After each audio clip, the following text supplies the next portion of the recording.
Hello guys, this is Pap from Pap back at it again, and today we are here with a spicy version of Evil Heroes, and actually a version that could be really good for the second stage. Why? Of the KC Cup, of course. Why? Because this is a really fast deck. Now I'm combining the speed of a card like mask change and the ability to RTK of a big monster, easily summonable, and that has piercing damage. I'm talking about Malicious Edge. But before jumping right into it, guys, just a quick reminder: if you enjoy the content, please leave a like and subscribe. I really appreciate it and really helps me a lot. Let's jump right into it. So I'm here with the Supreme King Jaden and the skill Sinister Calling. Now, for all who do not remember what it does, this is the best, maybe the best skill we have for Evil Heroes. You need to play 10 or more cards that are either Evil Heroes or Dark Fusion or Dark Calling.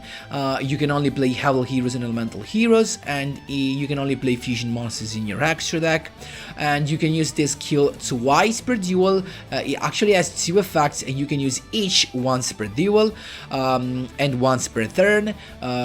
You can discard a Evil Hero card and place an Evil Hero Sinister Necrom into your graveyard. Why do you want to do that? Because this in your you can banish this card from your graveyard and special summon an Evil Hero monster from your deck. Of course, your choice is gonna be Malicious Edge, and then the second effect of the skill can be to discard, of course, again another Evil Hero monster from your hand to add to your hand from your deck, though, either a Dark Calling or a Dark Fusion of your choice. While keep in mind that the Sinister Necrom is instead taken from outside your deck. So really nice with the skill. Basically, what does the skill mean? That whenever we have a Evil Hero monster in our hand, we basically have access to a Malicious Edge on the field.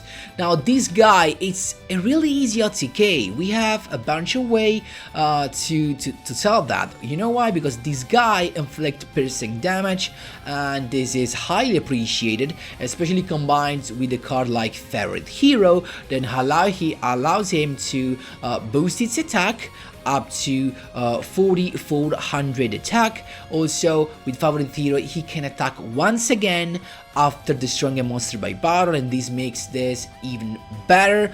And last but not least, we've got a card like Supreme King's Castle. We use this not because of the fusion effect, but because of the boost effect. During the damage calculation, you can send one Evil Hero monster from your deck or your extra deck to the graveyard in order to increase the attack of a Evil Hero monster that is battling of an amount equal to the to 200 per the level of the monster you just sent to the graveyard with this effect. So you can the highest level we have is 8, so this means you can increase your Malicious Edge attack up to 1600. Plus the boost of Favorite Hero, this big guy becomes 6,000 attack, and with Favorite Hero he can attack twice. So this thing is just insane, honestly. And this actually is the main combo and the only combo we need. All the other pieces are just cards that we use in order to achieve this combo the fastest as possible. So to allow OTK, we have two machines for the OTK. The first machine is of course Favorite Hero. That is the best one because he provides protection, and also he lets you actually play a Supreme King's Castle from your deck. And then we have a Mask Change that can help you avoid, actually dodge spell and trap effects, and also having multiple attacks thanks to die. And if it destroys a monster, you can special summon another hero monster from your deck, so it's pretty nice. Then we have triple dusted gold, but more than adding the Dark Calling, having a dusted gold is just more to add the Supreme King's Castle, just in case you go first and you have your Favorite Hero, so you do not have access to your battle phase, but you want to have your protection. In order to have the protection and the boost of Favorite Hero, you need to have a field spell activated. So with the dusted gold, you can look for the Supreme King's Castle and activate by your own. Then we have a couple of Stratus and then triple Infernal Gainer. We have to play triple Infernal Gainer just to accomplish the requirements of the skill that actually want us to play 10 cards from among Evil Hero monsters, Dark Calling or Dark Fusion. And unfortunately, Supreme King's Castle does not count for the requirements of the skill. That's the only bad thing. A couple of Stratus are enough. You can either use them to add the Evil Hero and be able to use the skill, or to pop some back rows, of course. And for the extra deck, triple Malicious Fiend, but of course you can only summon one, so basically you just need one Malicious Fiend and then 3 Evil Hero monsters that are level 8, so you can use the other ones. I mean, like the Wild Cyclone, for example, if you do not have triple of this and the Dark Gaia. For the Masked Heroes instead, of course, one Blast for Stratus, Diane just in case. Of course, because we have a lot of Earth type hero, Gainer and Malicious Edge are Earth type monsters. Maybe if you miss this guy, you can just play. You should play maybe a couple of Diane, and then one Kaga just in case we are in a situation we need to use Mask Change on a Dusted Gold. But you know, really not needed. I don't remember using it on Koga, honestly. And guys, the deck is pretty easy to use, pretty straightforward. It is a lot faster, as you will see in the replays, so it can be a nice choice for second stage. We can jump right into the replays. Here we go, my boys. First replay against Kira Tenjo, and it's him to begin. So it's got the combo with Photo Trasher and the Furon Advancer. Of course, with Starlish Lord Galaxian. That is gonna summon the Galaxy Ice Fooding Dragon from his deck, and then it's got a couple of set cards that we have to actually avoid. So Sinister Calling to begin with, discarding the edge, then Necrom banishing from the graveyard to summon an edge from the deck. Now we can use the Shadows effect to pop a back row. He decided to actually not activate anything, then Mask Change straightforward into Blast. I wanted to use Blast to get rid of the other back row, and it actually was nothing against, as you can see right here, because he didn't activate, or maybe he was actually felt sure under his behind his Foreign Dragon, but I got Favorite Hero, as you can see right there. In battle phase, Supreme King's Castle activated, then I attacked the Foreign Dragon with Blast because I knew he was about to activate his effect, but instead with my Malicious Edge, I can just attack. I inflict piercing damage plus the boost of the field spell, then I can use Favorite Hero's effect to attack once again, and there's nothing you can do, just as quick as you can see. There you go. Here we go, my boys. Second duel, third win in a row. Let's see what we've got. It's us to begin, unfortunately, not the pass. You know, this deck does not want to go first. We got Stratus to begin with, to add the hero to our hand. Then Sinister Calling to add the Necrom from outside the deck to the graveyard, to, of course, banishing the Necrom to summon another edge, and then Supreme King's Castle to actually provide some protection. We have a Mask Change also, as well, as you can see. He's got the skill, so the gloves to send the Silent Boots to add a trap card, as you can see right there, and then it's got triple set and a set monster. So I started using the Blast effect to get rid of some back row. The first one, the one he just said it, that actually was the one he had with the skill. Of course, I'm talking about the Phantom Knight's Fog Blade, the best one, that because that can negate monsters effect. Then in my turn, I can use Blast effect once again to take care of another one. Then Sinister Calling to the Dark Calling, and because I have two Malicious Edge in the graveyard, I can just use my Dark Calling straight away to go into the Malicious Fiend. There you go, with the animation as well. At this point we can just go all in. He's got Book of Moon on that. Actually, he decided to go on the Malicious Fiend. Not the best choice, and you know why? Because the Malicious Edge has piercing damage. He should have gone for that, but even if it did, I have my Mask Change, so I could have just dodged that and go with Dayan. So there was no way for him to endure this, right? So just attacking a couple, I still have my Mask Change, but I do not even need that. Supreme King's Castle is just enough. There you go.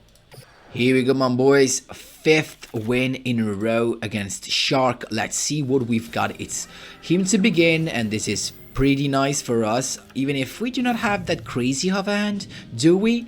So he's got, of course, the heavy infantry from the summon from the deck, and then it's got a first turn with triple back row, an Abyss Dueler that can detach the infantry, pop a face-up card that I control, so it is pretty, actually a bad move, a bad spot for us, right? Also, we've got no spell cards, so really not in a good mood, in a good spot. We have the skill discarding a gainer to make Negrum summon the Malicious Hedge, then we go with Stratus, and we decided to pop back row. He's got the Forbidden Chalice, that is fine for us, because now Stratus is big enough to take care of the Abyss Dueler.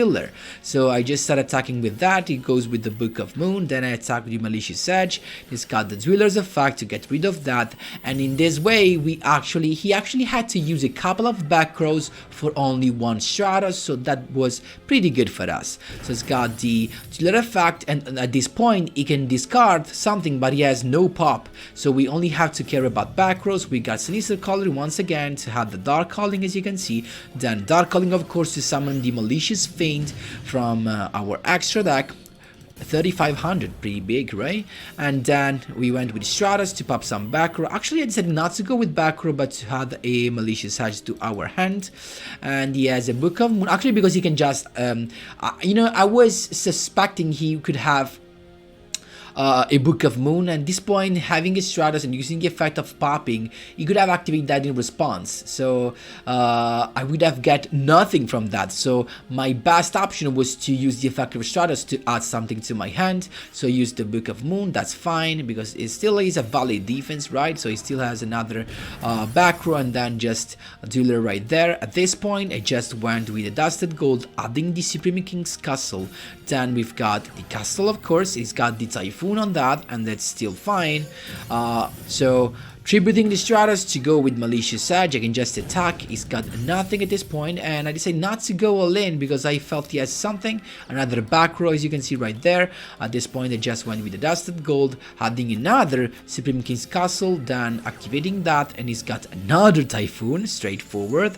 We can summon the Gainer at this point and make the Malicious Edge attack twice, and in the end, he's got nothing. I guess this was just something for the back row, and I still have my mask change in my hands, as you can see. It is actually, he can endure a lot of back rows, as you can see right here. That's how you do it. There you go. Last but not least, we got another Kid Avenger right there, and it's him to begin, but this time he's not playing Photons. He's got Triamid, another solid deck, actually one of the most you know, the deck that we have such for a long time, honestly, right? So he's got a couple of guys and a field spell, but would that be enough? So of course the skill to bring out the Malicious Hedge. Look at this hand. This hand is perfect. So we got the Gainer to make the Hedge attack twice. Then favorite hero. At this point, he used the effect of Triamid Dancer. He's got, you know, a couple of effects, and this effect, as you will see, with the effect of the field spell, is gonna summon the Triamid Sphinx. But there's only one problem, my boys, and this problem is that my Malicious Hedge is bigger than his Sphinx. Look at that. So he summons the Sphinx in defense position. 4k defense is not enough. 4400 attack plus the boost becomes 6000, and then we can attack once again, but now with the effect of Favorite Hero, with the effect of Gainer. And now we could have attacked even another time because of the Favorite Hero's effect, but we do not need that because this dude is a 6000 attack. So guys, that was all for today's video. So I hope you enjoyed this really fast version of LV Heroes. I really think it could be faster than the classic heroes, elemental heroes that we've got with mask change and all the quick play spell that usually are in that deck list. So this is really nice. If you love evil heroes, you can try this in the second stage. Of course, if you have some questions, feel free to ask me whatever you want in the comment section down below. Thanks a lot for watching, and as always, see you in the next one.